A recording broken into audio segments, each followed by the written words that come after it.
আমার সাথে যারা তোমরা গুগল মিটে আছো, ফেসবুক এবং ইউটিউবে, সকলকে আমি স্বাগত জানাই। আশা করি সবার পুজো খুব সুন্দর কেটেছে এবং আমার কথা আশা করি তোমরা সবাই শুনতে পাচ্ছ। ফেসবুকে যারা আছো, আমার কথা শুনতে না পেলে কাইন্ডলি আমাকে একটু মেসেজ করো, কমেন্ট করো। অনেক দিন পরে আবার আলোচনা করছি আমরা, তাই জন্যে লাস্ট যে চর্চা করেছিলাম সেটা স্বাভাবিকভাবেই মনে রাখা সম্ভব নয়। তাও একটু জাস্ট বলে দিই, আমরা আমাদের সাধারণ মানুষ এবং ব্রহ্মজ্ঞ পুরুষ, তাদের মধ্যে যে তফাৎটা সেটা নিয়ে আমরা আলোচনা করছিলাম। তো এবং তাদের জীবনের যে মূল যে চরিত্রগুলো, বিশেষ চরিত্র যেটা আমাদের পক্ষে আমাদের জীবনে আনাটা একটু কঠিন হয়ে দাঁড়ায়, কিন্তু দেখা যায় যে তাদের তাদের সেটা সেই জায়গায় দাঁড়ানো তাদের পক্ষে কোনোই কঠিন না। যেটা সবার চেয়ে ইম্পর্টেন্ট যে ব্যাপারটা, সেটা হচ্ছে যে আমরা ভগবানের মুখে আমি এটা শুনেছিলাম। এবার আমার সৌভাগ্য যে আমি একজন ব্রহ্মজ্ঞ পুরুষের সঙ্গ করতে পেরেছি। তো আমি তাকে তার মুখেই শুনেছিলাম যে তোদের মন উঠাতে কষ্ট হয় আর আমার মন নামাতে কষ্ট হয়।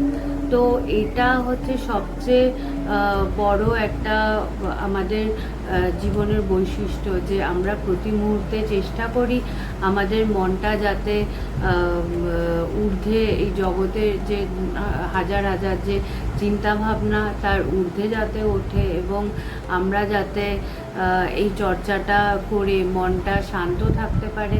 এটাই আমাদের সবসময় আমাদের প্রচেষ্টা থাকে। ফেসবুকে যারা আছো, কাইন্ডলি একবার একটু লিখবে যে আমার কথা শোনা যাচ্ছে কিনা, একটু কমেন্টে জানালে ভালো হয়। তো তো এইটা নিয়েই আজকে আমরা কন্টিনিউ করব। অসিদ্ধা, মানবদা, তোমরা যারা আছো আমার সাথে, আমার কথা যদি শোনা যায় একটু কাইন্ডলি কমেন্টে লিখবে। তো এটাই হচ্ছে যে আজকে আমরা যেটা চর্চা করব সেখানে তার মূল কথাটাই হচ্ছে যে আমাদের ধ্যান ধারণা, আমরা যেটা আমাদের কাজ, যে আচ্ছা ধন্যবাদ শুক্লাদি, আমাদের যেটা মূল কাজ সেটা আমরা সবসময় এই যে যারা মেনলি আধ্যাত্মিক জগতে এসেছে, যারা আধ্যাত্মিক চর্চা করে, এটা তাদের জন্যে। কারণ সাধারণত আমরা যারা জগতে আছি সবার ভেতরে এই চিন্তা ভাবনাটা খুব কমই আসবে। যারা এই পথে এসেছে তাদের ভেতরেই থাকবে যে আমি কি করে আমার মনটাকে ঈশ্বরমুখী করতে পারি, কি করে আমরা একদিকে রাখতে পারি। তো এই সাধনাটা তাদের জন্যেই, এবং সেই সাধন পথে মূল যে বক্তব্যটা থাকে, মূল যে আমাদের ভাবধারাটা থাকে, সেটা হচ্ছে আমরা যেন আমাদের ভেতরে এই এক নম্বর হচ্ছে ধ্যান ধারণা সমাধি। এটা আমাদের লক্ষ্য, এটা আমাদের জীবনের লক্ষ্য, যে আমরা মনটাকে এমন জায়গায় রাখবো যেখানে আমরা রোজ, যে আমি আগেও বলেছি বারবার, যে প্রত্যেক দিন সাধনা করাটা জরুরি, সে যেই জায়গাতেই সে থাকুক না কেন। তো সেখানে তার ধ্যান ধারণা সমাধি, এটা হচ্ছে বিশেষ লক্ষণীয় ব্যাপার, যে আমরা যাতে এই জায়গাটাতে কনসেন্ট্রেট করি। আমরা জগতের যেখানেই থাকি, যেমনভাবেই থাকি না কেন, আমাদের মন স্টেবল রাখার সবচেয়ে আসল উপায় হচ্ছে আমাদেরকে এই চর্চা করতে হবে, আমাদের ধ্যান ধারণা সমাধি এর মধ্যে দিয়ে যেতে হবে। আমাদের ভিতরে যেন এই প্রার্থনাটা থাকে। শুধু ধ্যান করলে হবে না, ধ্যানের গভীরে আরও গভীরে যাতে আমাদের সমাধি হয়। কারণ যতক্ষণ আমরা ডিপ রুটেড না হচ্ছি ততক্ষণ কিন্তু আমাদের ভেতরের সমস্যাগুলো যাবে না। আমরা টেম্পোরারিলি আমরা যদি চর্চা করি, রোজ চর্চা করছি, আমরা বারবার দেখি, এটা আমাকে সবাই বলে যে মানে যখন আমরা কথা শুনি, যখন চর্চা করি তখন মনটা তো ঠিক আছে, কিন্তু যখন অ্যাডভার্স সিচুয়েশন তখন কিন্তু মনটা আমাদের আবার নেমে যায়, আমরা কিছুতেই এক জায়গায় স্টেবল থাকতে পারি না। তো সেখানে আমাদের লক্ষণীয় বস্তু যেটা এখানে বলছে ভক্তদের জন্যে, যে সবার জন্যে ধ্যান ধারণা সমাধি আমার লক্ষ্য এবং বিষয় চিন্তা আমার অলক্ষ্য। অর্থাৎ যে আমি যাতে আমার মনটা প্রত্যেক দিন আমরা যাতে ধ্যান করি, প্রত্যেক দিন যাতে আমরা সমাধির চেষ্টা করি, আমার ভেতরে যেন এই প্রার্থনাটা থাকে। যেমন আমরা যখন জুনাগড়ে পাহাড়ে যাচ্ছিলাম, আপনারা হয়তো যারা আমার সাথে আছেন তারা ফটো দেখেছেন, লাস্ট আমি যখন গুজরাট থেকে ঘুরে এলাম, তো আমরা পাহাড়ে যখন যাচ্ছিলাম, পাহাড়টা জেনারেলি বেশিরভাগ পাহাড় এরকম একটার সাথে একটা কানেক্টেড থাকে, কিন্তু জুনাগড়ে যে পাহাড়টা গিরনারে, সেখানে হচ্ছে যে পাহাড়টা পুরো স্ট্রেট এবং একটা পুরো মানে তোমাকে একটা পাহাড়ের উপরে যেতে হবে, সেখানে একটা মন্দির, আবার সেখান থেকে পুরো নেমে আবার আর একটা পাহাড়ের চূড়ায় যেতে হবে, সেখানে আর একটা মন্দির, দুটো পাহাড়ের সাথে দুটো কানেক্টেড না। তো আমরা যখন যাচ্ছিলাম তখন আমরা এটাই আলোচনা করতে করতে যাচ্ছিলাম যে এই যে আমরা মানে প্রায় 5,000 সিঁড়ি ছিল, আমরা সেই 5,000 সিঁড়ি অতিক্রম করে ওখানে পৌঁছালাম, এবং সেটা মোটেও মানে খুবই যে সহজ ছিল তা না, প্রচণ্ড রোদ ছিল, আমরা 11টার সময় বেরিয়েছিলাম। তো সেই সময় আমরা ওই রোদের মধ্যে আমরা যখন যাচ্ছি, কিন্তু জাস্ট ওখানে যাচ্ছি, ওই একটা ভেতরে যে, কারণ ওখানে দত্তাত্রেয়, ওখানে সেই যে সমাধি, তার যে সাধন স্থল, ওইটা একটা ভীষণই আকর্ষণীয়, ভীষণই মানে আমাদের জন্যে, আমরা চাই ওই যেখানে স্বয়ং ব্রহ্মা বিষ্ণু মহেশ্বরের সেই রূপ, সেই তিনি সাধনা করেছেন, সেই জায়গাটায় পৌঁছানো, এটা একটা অনেক বড় ব্যাপার। তো ওই একটা এতে না যাব, মানে একটা ইন্সপিরেশন, না চলো যাব। তো আমরা যখন পৌঁছানোর পরে মন্দিরটা ভীষণই ছোট, একটা পাহাড়ের চূড়োয় আর কত বড় মন্দির হতে পারে, একদমই চূড়োয় একটা ছোট্ট মন্দির, এখানে জাস্ট একজন এভাবে মানে দাঁড়ানোর মতো অতটুকুই স্পেস, এবং সেখানে বেশিক্ষণ দাঁড়াতেও দেওয়া হচ্ছে না, সেখানে জাস্ট গিয়ে সেই জায়গাটা আমরা পরিক্রমা করে আবার বেরিয়ে আসা, ওখানে পুলিশরা ওখানে দাঁড়াতেও দিচ্ছে না, যারা দর্শন করছো করে বেরিয়ে আসো। তো আমরা যখন ফিরে আসি তখন আমাদের সাথে পার্থ গেছিলো, তো আমরা ওটাই ডিসকাশন করছিলাম যে দেখো, যে আমরা যখন যাচ্ছি তখন এতটা রাস্তা এত কষ্ট করে আমরা গেলাম, কিন্তু ওই পিকে, ওই মেন জায়গাটায় আমাদের থাকার সময় কতটুকু ছিল, কিছু মিনিট আমাদেরকে ওখানে থাকতে দিয়েছে, তারপরে ওখান থেকে তোমাকে বেরিয়েই আসতে হবে, ওখানে অ্যালাউডই না।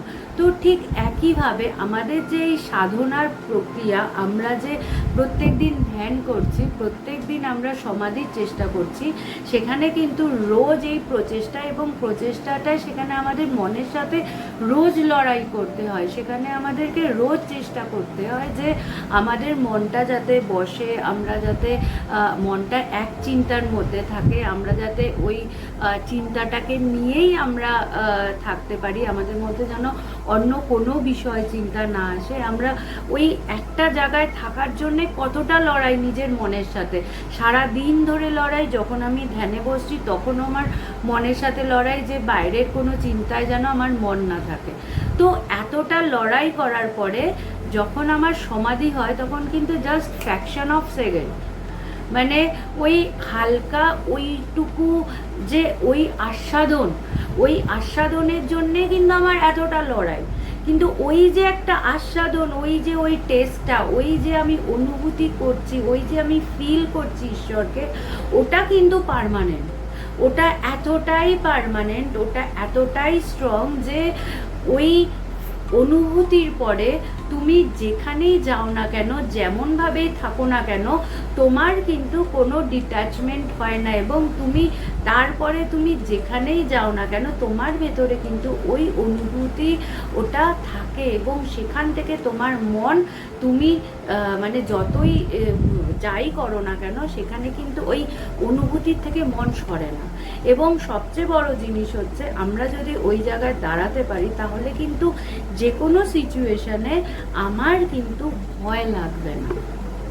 আমাকে এই রিসেন্টলি বেশ কিছু মানুষের একটা খুব কমন প্রশ্ন, এবং এটা করেই থাকে মানুষ, যে যত যার যাই থাকুক না কেন, তার টাকা পয়সা থাকুক, যাই থাকুক না কেন, প্রত্যেকের মনে একটা কমন ভয়, যে এখন তো নয়, আমার সাথে অনেকে আছে, আমার আমার টাকা পয়সা আছে, আমার শরীর বল আছে, আমার লোকজন আমার সাথে আছে, আমি এখন তো ভালো আছি, ঠিক আছে, কিন্তু যখন আমার বয়স হয়ে যাবে তখন আমাকে কে দেখবে, আমার কি হবে, আমি একা কি করে সময় কাটাবো। এই রিসেন্টলি আমাদের এক ভক্ত মারা গেলেন, তো তার প্রায় 83 বছর বয়স সেই বৃদ্ধার। তারা ভগবানকে নিয়েই থাকতেন, এবং তার স্বামী, তিনিও তার প্রায় অ্যারাউন্ড 90 তার বয়স। তো আমরা যখন তার সাথে দেখা করতে গেলাম, তিনি বলছেন যে এত বছরের আমার সঙ্গী আমাকে ছেড়ে চলে গেল, এবার আমি কি নিয়ে থাকবো, আমাকে কে দে, আমার কি হবে। তো এই যে এই প্রশ্নটা, এটা কিন্তু মানে তার পয়সা থাকুক না থাকুক, তার বাড়িতে আত্মীয় স্বজন তার থাকুক না থাকুক, প্রত্যেকের এই একটা কমন প্রশ্ন আছে, যে আমাকে কে দেখবে, আমার কি হবে। সেই ক্ষেত্রে কিন্তু এই ভয়ের থেকে বেরোতে গেলে আমাদের কিন্তু ওই ফ্র্যাকশন অফ সেকেন্ডের যে অনুভূতি, এই অনুভূতি কিন্তু সারা জীবনের ভয়কে সরিয়ে দেয়। ভগবান বলতেন যে মানে বছর বছরের অন্ধকার ঘরকে আলোকিত করার জন্যে তুমি জাস্ট লাইট সুইচটা অন করে দাও। সুইচ অন করতে ওই ফ্র্যাকশন অফ সেকেন্ডই লাগে, কিন্তু যে এত বছরের অন্ধকার ঘর, সেই ঘরটা কিন্তু 1 সেকেন্ডে আলোকিত হয়ে যাচ্ছে। ঠিক একইভাবে আমাদের এই প্রচেষ্টা, আমাদের এই লড়াই, আমরা এই ঈশ্বরকে অনুভব করার জন্যে সাধনা, এটা আমাদের সময় অনেকটা লাগতে পারে, কিন্তু আমরা যদি একবার ওখানে পৌঁছে যাই, একবার তার সাথে কানেক্ট করে নিতে পারি, তাহলে কিন্তু আমার ভেতরের আর এই ভয়টা থাকবে না, আমার কি হবে, আমাকে কে দেখবে, আমার এই একাকিত্বতা কি করে দূর হবে। কারণ যতক্ষণ আমাদের মধ্যে এই দ্বৈতবাদী ওই মানে দুই আছে, আমি এবং আর একজন, ততক্ষণ আমার এই ভয় যে আমার যে সঙ্গী সে আমাকে ছেড়ে চলে গেলে আমার কি হবে। কিন্তু যেই মুহূর্তে আমার এই অনুভূতি হচ্ছে আমার মধ্যেই সেই ঈশ্বর আছে, আমি সেই ব্রহ্ম, তখন কিন্তু আমার আর ভেতরে কোনো ভয় হয় না যে আমাকে কেউ ছেড়ে যাবে। কেন? আমি নিজে অনুভব করছি আমার ভেতরেই তো সেই ঈশ্বর আছে, আমাকে কে ছেড়ে যাবে।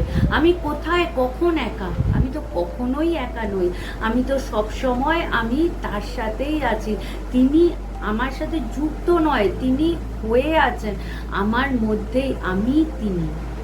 এই যে জোর, এই যে মনের জোর, এটাই আসল, আমাদেরকে এই জায়গায় পৌঁছাতে হবে। আমরা যখন এই জায়গায় পৌঁছাবো, আমরা তখন কিন্তু এক মুহূর্তের জন্যও বিচলিত হব না যে আমার সাথে তুমি না থাকলে আমার কি হবে। আমরা তখন সবসময় তৃপ্তি, একটা আনন্দ, একটা সেই তার প্রকাশের আস্বাদন আমি সব সময় করব। তাই এখানে যে এটা হচ্ছে, আমরা যে সাধারণ মানুষরা যারা এই সাধনা করছে, যারা এই আধ্যাত্মিক পথে চলছে, তাদের এই সাধনা যে 1 নম্বর হচ্ছে ধ্যান ধারণা সমাধি, এই দিকে মন দেওয়া। 2 নম্বর হচ্ছে আমার মধ্যে যেন বিষয় চিন্তা যতটা পারি আমার মধ্যে যেন কম আসে, আমার মন যেন বিষয় চিন্তায় না যায়। এটা হচ্ছে আমাদের সাধনার মেন 2টো পয়েন্ট। কিন্তু বলছে যে ব্রহ্মজ্ঞ পুরুষ, যিনি স্বয়ং সেই ব্রহ্ম, যে যার মধ্যে কোনো ডিট্যাচমেন্ট নেই, যার ওঠানামা নেই, কারণ ভগবান বলতেন যে আমার এই মানে আমি এই ভক্তরা রয়েছে তাই তাদের উপর আমার মনটা রয়েছে, তাই আমার এই দেহটা রয়েছে এবং আমি এইভাবে থাকতে পারছি। আমার মনে আছে, কিন্তু ভগবান তিনি তো বুঝতে দেন না, আমরাও ধরতে পারিনি তখন। ভগবান দেহ রাখার আগে মে মাসে যখন তিনি হসপিটালাইজ হবেন তার ঠিক আগে আগে আমরা কামারপুকুরে গেছিলাম। তো আমরা যেদিন যাব দুদিন আগে, ভগবান 2 মে হসপিটালাইজ হয়েছিলেন আর আমরা ওই 28 তারিখ নাগাদ কামারপুকুরে গেছিলাম। তো ভগবান যাওয়ার আগে তিনি কথায় কথায় বলছেন যে আমি এখন আর কারুর প্রতি আমার কোনো মন নেই, আমি কোনো দিকেই এখন আর আমি কাউকেই কিছু বলি না যে কে কী করছে কে কী না করছে, আমি শুধু সবটা দেখি। আমি সবার থেকেই সরে এসেছি অনেক আগে এবং আমার কারুর সাথেই আমি যুক্ত নই। তো আমরা তখন এই কথাটা ধরতে পারিনি, কিন্তু পরে আমার এটাই খেয়াল হয়েছিল, ভগবান বলতেন যে আমি যে নিজের শরীরটাকে ধরে রেখেছি, এই ভক্তদের প্রতি আমার মন রয়েছে তাই আমার শরীরটা আছে। যেদিনকে আমার মন এই ভক্তদের থেকে উঠে যাবে, আমার মন যেদিন সরে যাবে, সেদিন আর এই শরীরটা থাকবে না। এই কথাটা ভগবান অনেক আগে বলেছিলেন, কিন্তু যাওয়ার আগে যখন এই কথাটা তিনি বললেন যে আমি আমার মন সরিয়ে দিয়েছি, তখন আমরা ধরতে পারিনি। পরে আমাদের মনে হয়েছে যে আমরা যে বেঁচে আছি, আমাদের প্রত্যেকের অনেক বিষয় আছে। আমরা যদি আমরা ঈশ্বরের কাজেও মন রাখি, তো সেটাও একটা তো চিন্তাই, আমি ঈশ্বরের কাজ করছি সেটাও তো একটা বিষয়ই, সেটার মধ্যেও আমার মন আছে। সুতরাং মন, আমরা যতক্ষণ আমাদের বিষয় আছে ততক্ষণ আমাদের মন কিছু না কিছুর ওপর রয়েছে এবং আমরা দেহ ধারণ করে আছি।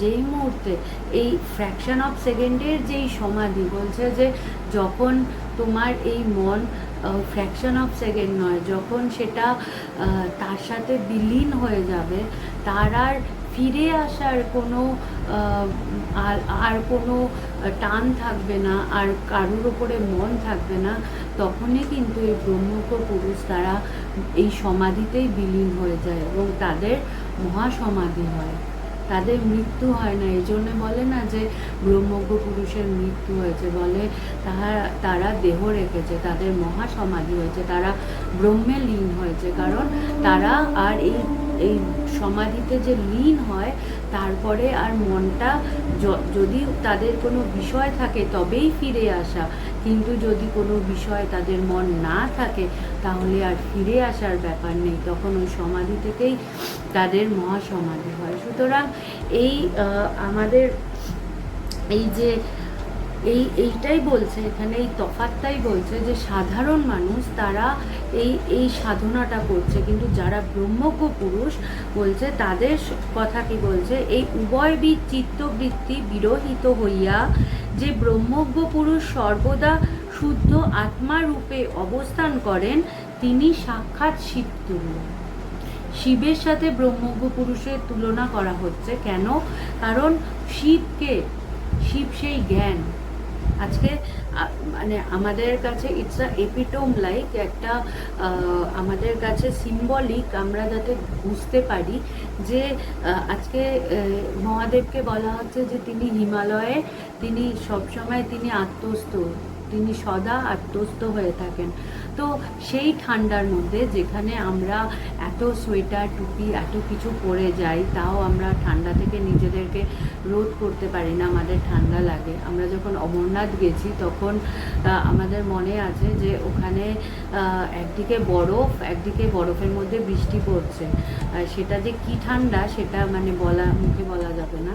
তো সেখানে বলছে যে শিবের সাথে কেন বলছে যে তিনি সেই মানে সবসময় সমাধিস্থ, তার দেহবোধ নেই, তার দেহের মানে আমাদের দেহবোধ আছে বলে আমরা শীত গ্রীষ্ম বর্ষা সমস্ত কিছু নানা কিছু আমরা বোধ করছি, আমাদের এই ইন্দ্রিয়ের সাথে দেহের যুক্ত হয়ে আছে, তাই জন্যে আমরা এই জগতের বাইরে, এই যে বাইরে যে এত কিছু প্রতি মুহূর্তে যে সিচুয়েশন চেঞ্জ হচ্ছে, প্রতি মুহূর্তে যে পরিস্থিতি বদলাচ্ছে, আমরা তাই জন্যে সেটার সাথে যুক্ত, আমি তাই সেটা অনুভব করতে পারছি। কিন্তু যার দেহবোধই নেই, তার বহির্জগতের কোনো কিছুরই তো অনুভূতি নেই, তার বহির্জগতের কোনো কিছুই তার বোধগম্য নয়, কারণ তিনি এগুলোর থেকে ঊর্ধ্বে, তার শরীর বোধিত নেই।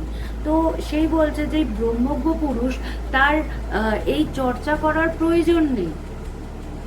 কেন কেন চর্চা করার প্রয়োজন নেই? কারণ তিনি তো কখনোই ব্রহ্ম থেকে আলাদা নয়, তাকে তো মন ওঠানো নামানোর প্রশ্নই নেই, তিনি সবসময় ব্রহ্ম হয়েই আছেন।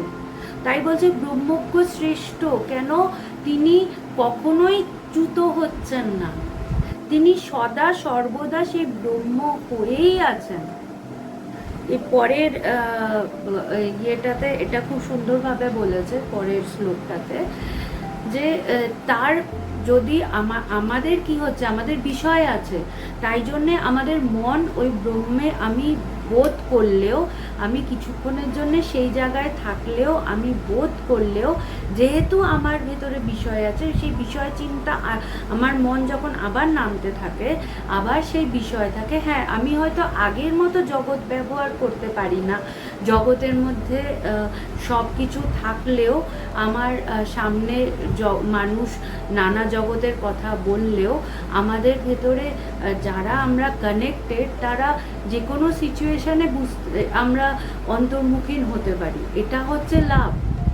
কিন্তু আরও লাভ কি, যে ব্রহ্মজ্ঞ পুরুষ, যার কখনোই ডিট্যাচমেন্ট নেই, সে কিন্তু মানে সবসময়ই হয়েই আছেন। তাই তার এই লক্ষ্য যে তাকে ধ্যান ধারণা সমাধি করতে হবে, এটাও তার লক্ষ্য না। আবার তার বিষয় চিন্তা যেন মনের মধ্যে না এসে যায়, এটাও তার লক্ষ্য না। কেন? তিনি বিষয় চিন্তা থেকেও সরে এসেছেন, তিনি ধ্যান ধারণা সমাধি আমরা কেন করছি? ব্রহ্মে লীন হওয়ার জন্যে।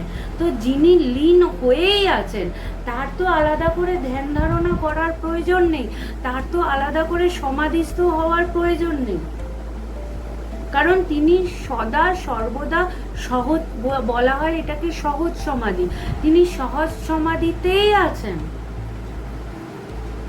তিনি যে জগতে মানুষের সাথে কথা বলছেন, ভগবান বলতেন যে আমি তোদের সাথে যে কথা বলি, আমি তোদেরকে যে ভালোবাসছি, আমি কিন্তু তোদের এই বাইরের একে ভালোবাসছি না, আমি তোদের সাথে মানে আমি তোদের সাথে যে কথা বলছি, তোদের আড়ালে যিনি আছেন, আমি তাকে ভালোবাসি, আমি তাকে জানি, আমি তার সাথে কানেক্টেড। তাই জন্যেই ব্রহ্মজ্ঞ পুরুষ কখনো মানে পার্সিয়ালিটি করতে পারে না।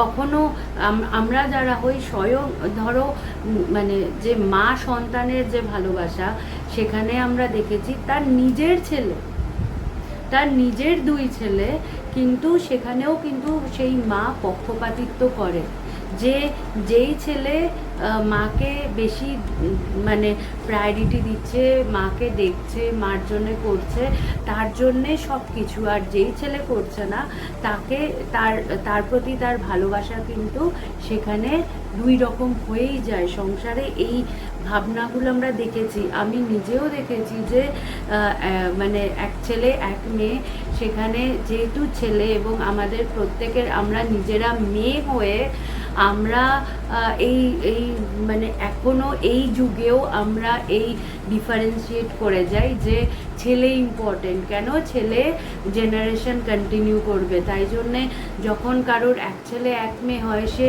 ছেলেকে প্রায়োরিটি দেয়। যে দেখা যাচ্ছে যে মেয়েটা পড়াশোনা করতে পারলো না, কেন? তাদের পয়সা নেই, ছেলেটাকে পড়াশোনা করানো হলো। তো এই রকম চিন্তা ভাবনা কিন্তু এখনো এই যুগে আছে, এবং কে করছে? একজন মা। সেই মা, সে কিন্তু মহিলা, কিন্তু সে কিন্তু এই ডিফারেন্সিয়েটটা করে থাকে। তো সেখানেও কিন্তু এই জন্যে বলছে যে জগতের সমস্ত ভালোবাসার মধ্যে স্বার্থ আছে, একমাত্র গুরুর ভালোবাসার স্বার্থ নেই। গুরু একমাত্র নিঃস্বার্থভাবে তোমার উন্নতির জন্য প্রতি মুহূর্তে চেষ্টা করবে। এবং সেখানে আমরা দেখেছি, এবং কে ব্রহ্মজ্ঞ গুরু, যিনি স্বয়ং হয়ে আছেন, তার কাছে কিন্তু মানে সে যেহেতু বাইরের যে উপাধি, বাইরের যে আমাদের স্টেটাস, আমাদের ডেজিগনেশন, এগুলো তার কাছে ম্যাটার করে না।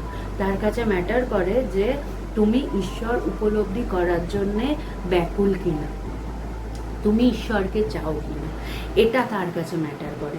সুতরাং এখানে তাই পরের শ্লোকে খুব সুন্দর বলছে যে ব্রহ্মজ্ঞ পুরুষ জীবিত থাকাকালেই সর্বদা মুক্তির আস্বাদ ও কৃতার্থতা অনুভব করেন। তিনি তো চিরকাল স্বরূপত ব্রহ্মই ছিলেন।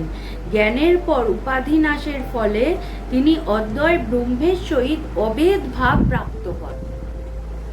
এই যে এই কথাটা, যে আমরা সদা সর্বদা ব্রহ্ম, আমি অনুভব করি আর আমি নাই করি, আমি সবসময় ব্রহ্মই। সেখানে আমাদের যে অনুভব করেছে তার সুবিধা কি, তার কখনো ফ্লাকচুয়েশন হয় না, সে নিজের জায়গায় দাঁড়ায়, তার ভেতরে কোনো, যতক্ষণ দুই আছে, যতক্ষণ আমি আর একজন আছে, ততক্ষণ সেখানে হিংসা, ততক্ষণ সেখানে ভয়, ততক্ষণ সেখানে লোভ, ততক্ষণ সেখানে ঝগড়া, সমস্যা আছে। যেই মুহূর্তে আমার এই ডুয়ালিজম, আমার এই দ্বৈত ভাবটা সরে যাচ্ছে, আমার সামনে আমি এক ব্রহ্ম ব্যতীত, আমি যখন নিজে অনুভব করছি আমি সেই ব্রহ্ম, তখন আমি সবার মধ্যে সেই এক তাকেই অনুভব করব। এবং এই অনুভূতির ফলে সুবিধা এটাই হচ্ছে যে আমার এই যে এখানে বলছে যে আমি যখন আমার জ্ঞান হয়, আমার জানা হয়ে গেল, তখন আমি যেখানেই যাই না কেন আমি নিশ্চিন্ত, আমি পরিতৃপ্ত। আমার বাইরের কোনো কিছুর দ্বারাই আমাকে তৃপ্তির কোনো প্রয়োজন নেই। আমার অন্য কাউকে প্রয়োজন নেই যে বলবে যে এ আমার বেটার হাফ, এ আমাকে কমপ্লিট করবে। কেন? আমি নিজে অনুভব করব আমি কমপ্লিট, আমি পূর্ণ, আমার আর দ্বিতীয় কারুর ভালোবাসার প্রয়োজন নেই। কেন? কারণ আমি সেই প্রতি মুহূর্তে তার থেকে যেই ভালোবাসা আলাদা করে, মানে এই যেই আনন্দ, মানে নিজের এই আনন্দ, এটা সেলফ, মানে কি বলবো, যে সেলফ রিয়েলাইজেশন যখন হয়, তখন যে আমি আনন্দ স্বরূপ, আমি স্বরূপত, আমি সেই আনন্দই আমার ভেতরে। আমরা যে জগতের থেকে আনন্দ পাই, মানুষ বলে যে আমি তোমার সাথে কথা বলে আনন্দ পাই, তো এই আনন্দটা সে কেন পাচ্ছে আমরা বুঝতে পারি না। আমাদের কাছে প্রত্যেকটা বিষয় যে আছে, সেই বিষয়গুলোকে ধরে আমি আনন্দ পাচ্ছি। তো যতক্ষণ ওই বিষয়টা আমার কাছে আছে, ততক্ষণ আমি আনন্দে আছি। যেই মুহূর্তে আমার থেকে এই বিষয়টা সরে যাচ্ছে, সেটা একজন ব্যক্তিই হোক, একজন বস্তুই হোক, যেই হোক, আমার ভেতর যেই এই বিষয় সরে যাচ্ছে, আমার আনন্দটাও কিন্তু সরে যাচ্ছে। এবং আমি অপেক্ষা করছি আবার কখন ওই বিষয়টা আসবে, তখন আমি আনন্দ করব। কিন্তু বলছে যে তুমি যদি একবার এই সোর্সের সাথে কানেক্টেড হয়ে যাও, যে আনন্দের যে সোর্স, যে আনন্দ যেখান থেকে, যে এই উৎপত্তি স্থল, যে আমি সেই আনন্দ স্বরূপ, আমি যখন তার সাথে একবার কানেক্টেড হয়ে যাই, তখন কিন্তু আমার আলাদা করে বিষয়ের প্রয়োজন নেই। কেন? যার জন্যে আমি আনন্দ পাচ্ছিলাম তাকেই তো পেয়ে গেছি।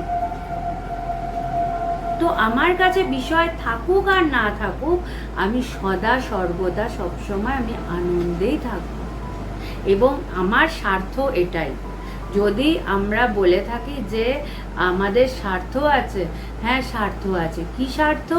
আমি সবসময় আনন্দে থাকতে চাই, আমি সবসময় ভালো থাকতে চাই, তাই জন্যে আমি ঈশ্বরকে ডাকবো। আমরা প্রত্যেকটা কাজ করি, আমরা জগতে যাই কাজ করি না কেন আমরা নিজের ভালো থাকার জন্যেই করি, আনন্দে থাকার জন্যেই করি, কিন্তু সেটা আমরা বুঝি না। আমাদের যেহেতু বিষয় সরে যায় আমাদের আনন্দও সরে যায়। কিন্তু বলছে যে তুমি সেই সোর্সের সাথে যখন কানেক্টেড হবে, যখন তোমার ওই দ্বিতীয় বিষয় সরে যাবে, যখন আমি সেই ব্রহ্ম এটা যখন আমরা অনুভব করব, তখন কিন্তু আমার আর ভয়ের ব্যাপার নেই যে আমার আনন্দ আমার থেকে সরে যাবে। আমি তখন সদা সর্বদাই আনন্দে থাকবো। তাই বলছে যে ব্রহ্মজ্ঞ পুরুষ তিনি, আমরা ভাবি যে মৃত্যুর পরে মুক্তি, মুক্তি কি আমরা ভাবছি দেহ, আবার এই দেহ নিয়ে আমাদের জন্মগ্রহণ করতে হবে, এই দেহ ধারণের থেকে মুক্তি। বলছে যে না, তুমি বেঁচে থাকতে থাকতেই এই মুক্তির আস্বাদন করতে পারো। কেন? বলছে তোমার এই কর্মবন্ধন থেকে মুক্তি। আমরা বেঁচে থেকে আমরা পৃথিবীর যে কর্নারেই যাই না কেন, আমার কর্ম আমাকে, আমার ভেতরের যেই চিন্তা, এই চিন্তা আমাকে কর্মবন্ধনে আটকে রেখে দিচ্ছে। এই চিন্তা আমাকে প্রতি মুহূর্তে বদ্ধ করে রাখছে। আমরা যতই ঘুরতে যাচ্ছি, যেখানেই যাচ্ছি না কেন, আমার ভেতরের যে জগতের চিন্তা সে আমাকে এক মুহূর্তের জন্যেও ছাড়ে না। কিন্তু বলছে যে তুমি যদি ঈশ্বরকে বোধ করতে পারো, তাহলে তোমার এই বেঁচে থাকতে থাকতেই তুমি মুক্তির আস্বাদন করবে। কেন? কারণ তোমার কর্মবন্ধন থেকে মুক্তি। তুমি কর্ম করলেও সেটা তোমাকে আটকাবে না, জগতে তোমাকে মন আটকাবে না। কেন? তুমি জানো যে তুমি যেই কাজ করছো, এই কাজগুলো প্রত্যেকটাই টেম্পোরারি। আমার করতে হচ্ছে, আমরা করছি, but this will not sustain. এটা সময়ের সাথে সাথে প্রত্যেকটা জিনিস, প্রত্যেকটা মুহূর্ত সব কিছু পাল্টাচ্ছে। তাই আমরা কখনোই মরিয়া হয়ে কাজ করব না যে এইটা না করলে হবে না, আমি এই কাজটা না করলে কে করবে। আমাদের ভেতরে এই জিনিসটা যেটা সবসময় চলে যে আমাকে এটা করতেই হবে, আমি যদি এটা না করি তাহলে কে করবে, আমি এটা না করলে কে দেখবে, আমাকে ওকে দেখতেই হবে, আমাকে এইটা করতেই হবে। এই যে প্রতি মুহূর্তে আমি এত প্রমিনেন্ট, এবং আমি প্রতি মুহূর্তে তার জন্যে আমি নিজেকে বাঁচিয়ে রাখার জন্যে প্রতি মুহূর্তে উই আর সো অ্যাওয়্যার। আমরা প্রতি মুহূর্তে লড়াই করছি, নিজের অস্তিত্বের লড়াই, নিজের অস্তিত্ব বাঁচিয়ে রাখার লড়াই। এই লড়াই থেকে আমি মুক্তি পাবো। কেন? আমি জানবো হাজার আমি লড়াই করি না কেন, আমি আমার নিজের অস্তিত্বকে ধরে রাখতে পারবো না। একটা টাইম লিমিটের পরে এটাও চলে যাবে। তুমি যখন থাকবে না, কিছু সময় হয়তো তোমার বাড়ির লোকেরা মনে রাখবে ঠিকই, বাট জেনারেশন চেঞ্জ হতে হতে আস্তে আস্তে সেটাও চলে যাবে। সুতরাং এই যে আমি নিজেকে যখন জানবো, তার অনেক বেনিফিটস আছে। আমরা যদি এটা জানি, তাহলে আমরা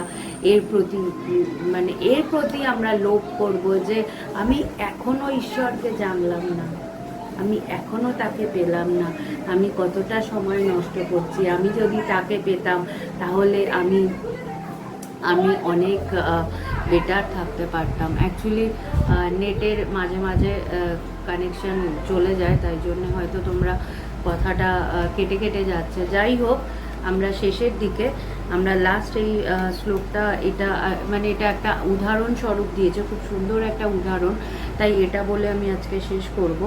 বলছে যে কোনো এক অভিনেতা বেশ যখন ধারণ করেন, বা যখন সে সকল পরিত্যাগ করেন, সকল অবস্থায় তিনি যে ব্যক্তি, সেই ব্যক্তিই থাকেন। এই প্রকার ব্রহ্মের স্বরূপ যিনি সম্যক প্রকারে অনুভব করিয়াছেন, তিনি দেহ আশ্রয়ে যে অবস্থায় থাকুন না কেন, সর্বদা ব্রহ্মস্বরূপেই থাকেন। ব্রহ্মভিন্ন তিনি অন্য কিছু নন।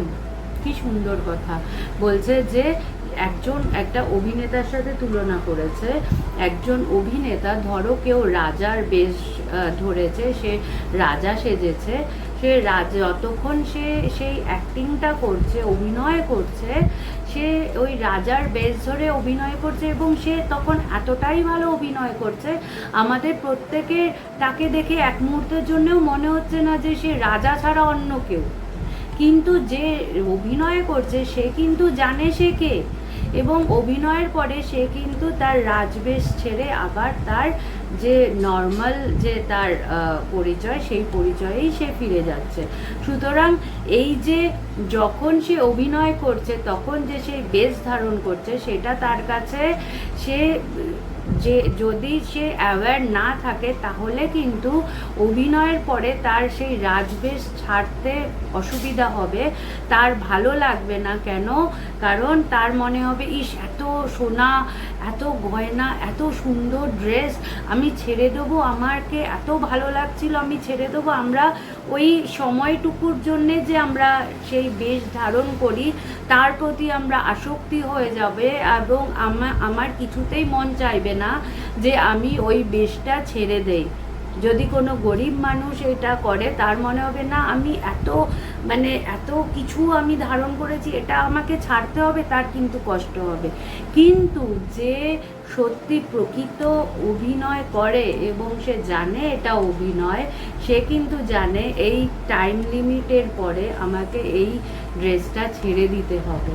আমি এই ড্রেসটা চাইলেও, আমার ভালো লাগলেও, আমার যাই হোক না কেন, এটা আমার আসল পরিচয় নয়। আমার আসল পরিচয় আমি জানি আমি এই, এবং আমি এই সময়ের জন্যে, এইটুকু অভিনয় করার জন্যে আমি এই পোশাকটা পরেছি। ঠিক একইভাবে যতক্ষণ আমরা আমাদের নিজের পরিচয় জানি না, ততক্ষণ আমাদের এই টেম্পোরারি এই টাইম লিমিটে আমরা যে হয়ে বসে আছি, আমরা কেউ সন্ন্যাসী, আমরা কেউ সংসারে, কেউ গৃহবধূ, কেউ কাজ করছি, কেউ ম্যানেজার, কেউ ইঞ্জিনিয়ার, কেউ ডাক্তার, আমরা যেই নানা কিছু হয়ে বসে আছি, এই হয়ে থাকাটা কিন্তু ওই টাইম লিমিটটুকু আমাদের কিন্তু দিয়ে দেওয়া আছে। আমরা যখন জন্মেছি আমরা ওই টাইম লিমিটটা নিয়েই জন্মেছি। আমাদের ওই যখন যেই জন্মালাম, আমার কিন্তু কাউন্টডাউন স্টার্ট হয়ে গেছে যে আমাকে ব্যাক করতে হবে নিজের জায়গায়। আমি যখন এই সত্যটা জানবো, তখন আমি যতই একটা ক্যারেক্টার আমি বহন করে চলি না কেন, আমি সবসময় জানি ইটস নট ট্রু। এই ক্যারেক্টারটা, এটা সত্য নয়, এটা টেম্পোরারি, এবং এটা এক সময় এটাকে আমাকে ছেড়ে চলে যেতে হবে। তাই সে যেহেতু জানে, তাই তার ছেড়ে যাওয়ার ভয় হয় না। তাই তার মনে হয় না আমার একা আমি কি করব, আমার এই একাকিত্বতা আমি কি করে ঘুচাবো, তার এই ভয় থাকে না। সে সদা সর্বদা সে নিজের অস্তিত্ব, নিজের স্বরূপ সে জানে বলে সে অভিনয়ের একটা ক্যারেক্টারে থাকলেও সে সবসময় সদা আনন্দে থাকে। কেন? সে সেই স্বরূপটা জানে। সে তার ওই অভিনয় দ্বারা অভিভূত কখনোই হয় না। সে সবসময় জানে এটা আমার অভিনয়, এটা আমার টাইম লিমিট, এটা আমাদেরকে ছাড়তে হবে, এই সময়টাও শেষ হয়ে যাবে, এইটা আমাদের এই সময় চলে গেলে আমরা এই ড্রেসটা, পোশাকটা ছেড়ে আমাকে চলে যেতে হবে। তাই আমি এটাই ঈশ্বরের কাছে প্রার্থনা করব যে যারা তোমরা আধ্যাত্মিক চর্চা করছো, যারা এই পথে আছো, তাদের ভেতরে এই জিনিসটা আসুক যে আমরা যারা ভগবানকে দেখেছি, বা যারা দেখোনি, যারা ভগবানের কথা শুনছো, তোমরা ব্রহ্মজ্ঞ পুরুষের কথাই শুনছো, তার জীবন শুনছো, তার লাইফ কমেন্ট্রি শুনছো। তাই তাকে সামনে রেখে আমাদের যেন গোল এটাই হয় যে আমি প্রত্যেক দিন অভ্যাস করব, প্রত্যেক দিন আমি ধ্যান ধারণা করব, প্রত্যেক দিন আমি সাধনা করব, এবং আমাকে এই জায়গায় পৌঁছাতে হবে। আমাকে ঈশ্বরকে অনুভব করতে হবে, আমাকে নিজেকে বোধ করতে হবে যে আমি স্বরূপত ব্রহ্ম, এবং আমার এই অভিনয় একদিন শেষ হবে, আমার এই সময় একদিন শেষ হবে। আমাকে এই জায়গাটা থেকে, যেই জায়গাতেই আমি থাকি না কেন, আমি যেন সবসময় আনন্দে থাকি, তৃপ্তিতে থাকি, ভালো থাকি। তার কথা ভাবতে ভাবতে আমার জীবনটা আনন্দে ব্যতীত হোক। এটাই আমার প্রার্থনা। তোমরা সবাই ভালো থাকো। সামনের বৃহস্পতিবার আবার যদি সব কিছু ঠিকঠাক থাকে, তাহলে অবশ্যই দেখা হবে রাত 8:30টায় লাইভ ফেসবুকে, গুগল মিটে। সবাই ভালো থেকো। জয় ভগবান।